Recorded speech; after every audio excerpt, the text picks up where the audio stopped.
no need to fear. Cartoons and cereal Is here.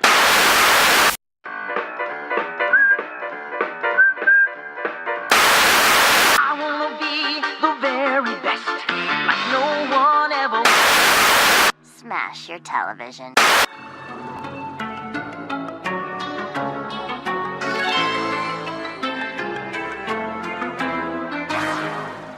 This is Cartoons and Cereal, a platform to display local artists and show off not only their music, but the person behind the music. In classic 90s fashion, we're gonna watch nostalgic cartoons and eat way too much fucking cereal. Hi, I'm your host, Gunnar Freeman. And this week we got Branson Jones, aka B-Stone, and it's gonna be a great show for you. What's up, guys?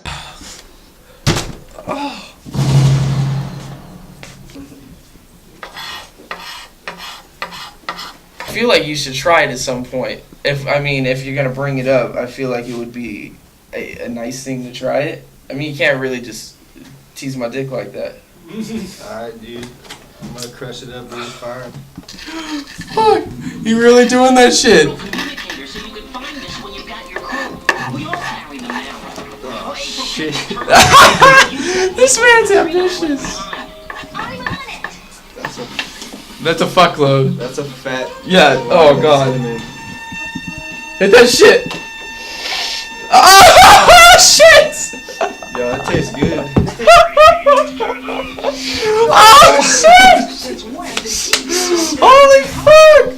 To be honest, it wasn't as bad as I thought it was. No, that's how I sit, except I got little crunchy shits up in my eyes. It's a continuous show anyways. Sky, I don't know how you gonna hold the fucking camera this whole time. Anyways, I wanted to start out the night because really why I started this show is because I wanted to make a platform for local artists, you know, and being an artist myself, I feel like there's not enough of that out here in Arizona. So I'd like to get some of your music out there, you know what I mean? Some of my favorites, or at least what you've released so far. So my first one I have it's labeled On Deck. And it's a recent song you put out. And what I had really liked about it when I had listened to it took me a couple listens through to really grasp everything.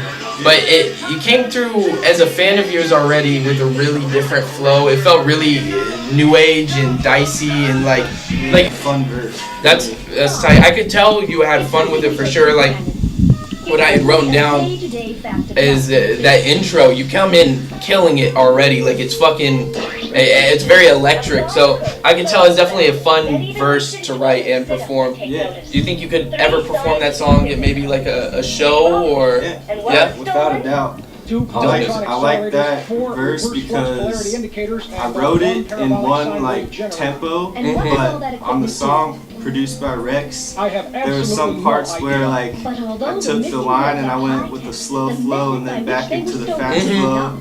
And then into the slow flow again. Exactly. And when I go to the slow flow, it's like it could be fast, but when I do it slow, it's more of like a melody, more of like kind of harmonious rather than rapping it. Exactly. And speaking about melodies, the next one that I have up is Cowabunga, which you performed with Yosh, who is another local artist, and he works with you guys at EPOD pretty closely. I would say he's through here a lot. What I had really liked about this track is just really the flow, and I think it's very like how do you say it? It's smooth, you know, like it really does feel like a surf track, if that makes sense. And the one thing I had noticed though is Yosh, who was featured on the song, he starts out the song really hard, and like I think he didn't steal the show from you, but it's definitely like the first thing you think of when you think of that song is him being, you know,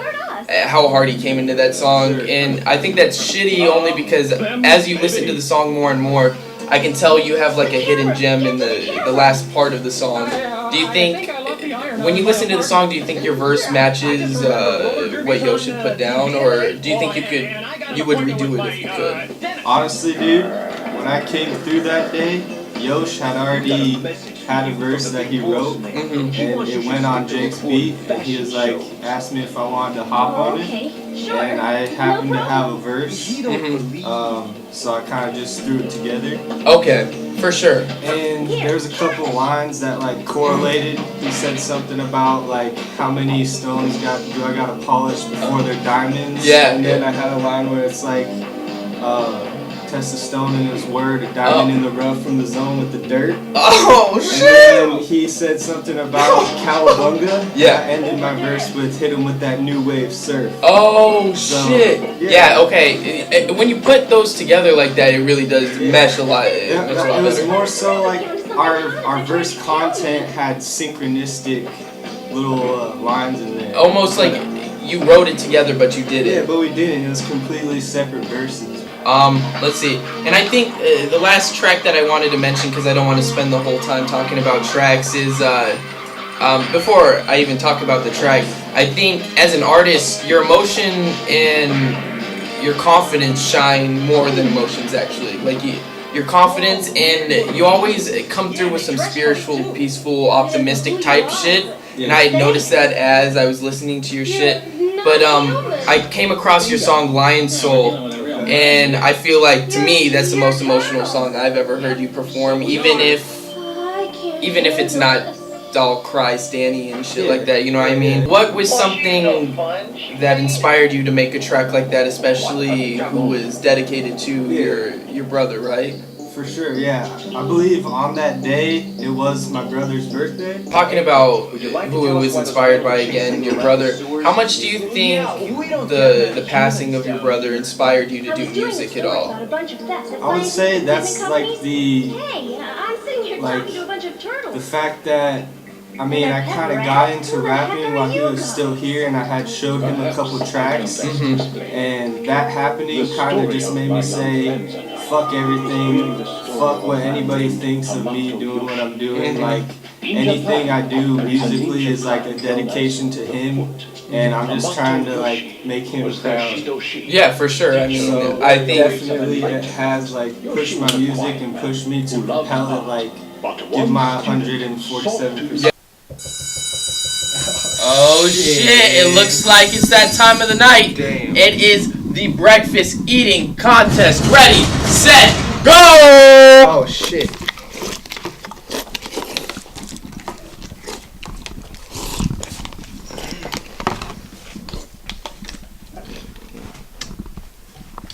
Good, baby, good. I won that shit, what the fuck? How's the cereal, Branson? My shit has been sitting here for a while, so it's kind of soggy, but it's good. That's right, baby. That's right. Someone come in here. What do I get? What did the winner get? Alright, let's see what we have here. I'm Smeeze1. I'm the official cereal judging competition judge. Alright, let's see. We clearly got a winner over here. B-Stone, our guest of the evening. What the fuck? Your prize, we're gonna give What you the fuck? a nice joint of some loud Even- serve. you made- Loud bro. serve. Motherfucker, job, get man. the Good fuck job. out of here. Get off Solid out set, there. fam. Solid We work. saw that, Branson. We saw that award. Yo, Solid work, man. thank Solid you, bro. work. You Lighten even, that up. you even dropped some weed in my cereal I just ate. What the fuck? Get off set. You know, you can create whatever you want to create, but you can't always fucking win. This is some dumb shit. Can't even win on my goddamn show. Anyways, if you can compare yourself to a cereal, what would it be? Raisin Bran, dude. Raisin Branson. Oh shit! Motherfucking man! That's how you get so quick with it. Damn. Because I got that a lot, like Raisin Bran. People used to call me Raisin Branson. Yeah, dude, that's fucking crazy. If you had to choose, what would your favorite song or favorite verse of a song have you ever made? Well, it's not out yet, but it's dropping this weekend. It's the Deli track. Oh Focus. shit! Yeah, you know That's what? probably one of my favorite verses. Yeah, I'm pretty sure I had gotten a sneak peek of that the other day, and I really was fucking with it. In Delhi, I mean, I had never really heard of him, man, but that guy, he's got fucking bars too, man. What do you think makes you different? Not even as an artist only, maybe as a person.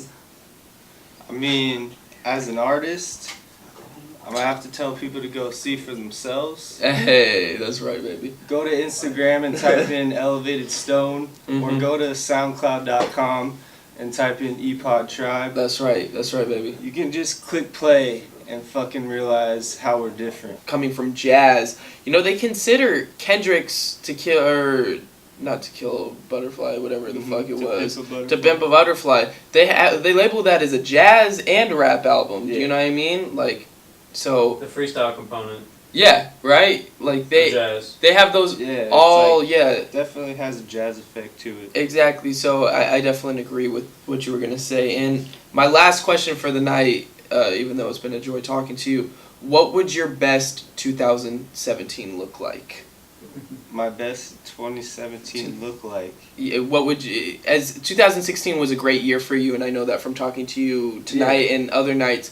But what would your best 2017 look like? What would that contain? I mean, to be honest, last year we focused on a lot of shows and kind of getting our name out there. 2017 is more of that online presence, more building our fan base, Mm-hmm. more people knowing who we are. You know, the internet is the new fucking platform in 2017. Yeah. That's our best 2017 is just marketing ourselves to be able to create a financial flow from our company. Exactly. Yeah, I love you say company. It really is a company. Yeah. You're a company, you're a brand, and when you're working with like ePod, it's obviously like that's what you're marketing, you know what I Yeah. mean? It's not just the music. You guys every artist has merch, and I notice you guys have merch. I don't know if you're selling it yet. You have everything. Working on it. Yeah, exactly. You guys like put out a lot of shit, so I like how you look at that. Like rap is a business. For sure. Yeah. And I mean, not just saying company as in rap, but just like our brand, like Mhm. the rap and the art and that type of stuff. That's like the creative outlet of it. Basically, building the content behind the brand. Exactly. But I mean, when you do what you're good at and fucking do it enough and perfect your craft, you enter the realm of exchange and you can make a living off what you do. Yeah, that's right, what the baby. whole point of ePod is. You can check out our website, epodtribe.com. Uh-huh. But basically, it's basically making a living out of what you love doing, elevating your perception to the point where you believe enough in yourself to make a living out of Exactly. what you love. Oh, I think it couldn't have been said any better, and definitely a great thing to the end of the show with. One more time before we end the show, Twitter, Instagram, SoundCloud, like let these people know so they can get to you after this dope ass interview. You know what I mean? Twitter, Elevated Stone. Type that shit in. ELEVATED. Stone, STONE. Mm-hmm. Type it in. Instagram, Twitter. Find us on SoundCloud.com. EPODTRIBE. ePod Tribe. Type the same shit into YouTube. Find all our YouTube videos. All that stuff. Nice. EPodTribe.com. Awesome. ePod Tribe on YouTube. ePod Tribe, baby. SoundCloud. Uh-huh. Just fucking type it in there. Everything. I want to thank you. Tonight was the most amazing pilot that we could have definitely had. It was way more interesting than I could have ever imagined. By the time that I say this, there's going to be a Twitter on, hopefully at Cartoons and Cereal. Somewhere around Yep, somewhere. At Gunner Freeman on Twitter, at Cartoons and Cereal on, it should be everything, YouTube, Facebook, Twitter. Please subscribe. The main point of me making this show was I really wanted a platform for our local artists, and you know, we don't get enough love out here, and it would make sense for Arizona rappers to get love out here because there's so many great people, and I hope to have all the great people out here on. And yeah, that's basically it. I'm your host, Gunner Freeman, and this was Cartoons and Cereal. I wanna be